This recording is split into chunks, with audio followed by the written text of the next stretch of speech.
Glamour BS6 এর হচ্ছে পুরো লক কিট চেঞ্জ হবে, মোবিল ফিল্টার, আর এদিকে দেখো সামনে চাবি, এই চাবিটাও চেঞ্জ করা হবে, এই 4 তার।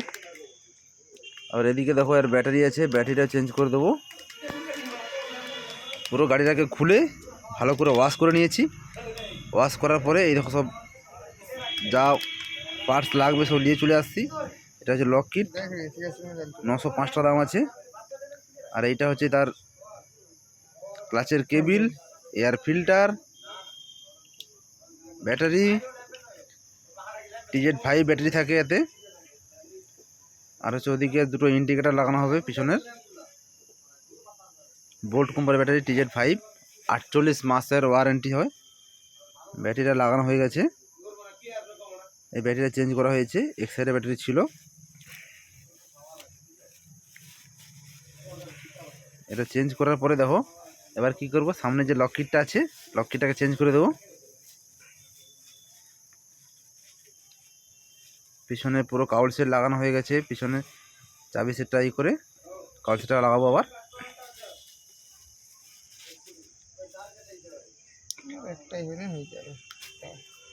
পিছনে চাবি সেটটা খোলার জন্য কী করবো, এটাকে পুরো চাবিটাকে ভেঙে খুলেছি, পুরো একদম খুলেনি বলে টোটালটাকে পুরো বের করে দুটো 10 পিছনে সাইডে দুটো 10 নম্বর নাট থাকে, 4টা নাট টোটাল।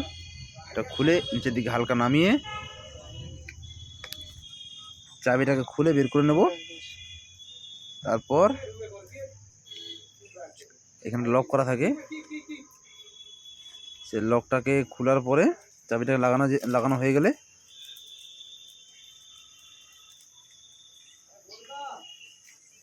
এই দেখো তার লক কিট বের করতেছি।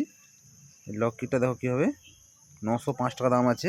ট্যাঙ্কির লক, সামনের টোটালটাই আর সেট পুরো।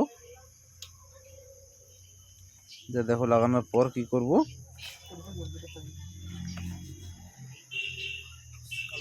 পেছনের যে চাবিটা থাকে সিটের সিট খোলার জন্য যে লকটা, সামনের ইগনিশন,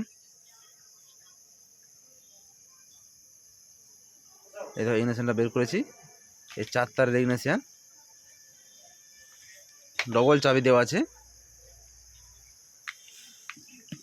এটাকে লাগাবো, দুটো 4 স্ক্রু থাকে, 4 স্ক্রুটা লাগিয়ে দিয়ে আর যেমন ছিল টপ ব্রিজটাকে লাগিয়ে দেবো। দেখো দুটো 4 স্ক্রু টাইট করে দিলেই পুরো কমপ্লিট হয়ে যাবে। এইবারে পুরোটাকে যেমন ছিল তেমন বসিয়ে দিয়ে দুটো 12 নম্বর নাটটা লাগানোর পর ভাইজারটাকে পুরো সেটিং করে দেবো সুন্দরভাবে।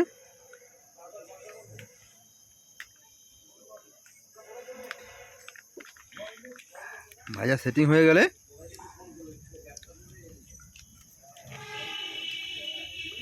চাবিটাকে ঘুরিয়ে দেখে নিতে হবে যাতে লকটা ঠিকঠাক হয়।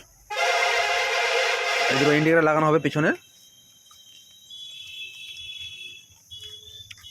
মোবিল ফিল্টারটা লাগানো হবে। ওই ফিল্টারের জায়গাটাকে ভালো করে পরিষ্কার করে ফিল্টারটাকে লাগিয়ে দেবো, তারা মোবিল ঢেলে দেবো। এই তো ফিল্টার লাগিয়ে দিয়েছি।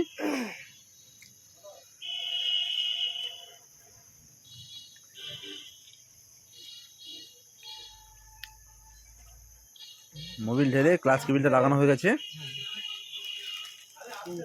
এই দেখো 900 মোবিল থাকে এতে, মোবিলটা দিয়ে দিব। দেওয়ার পর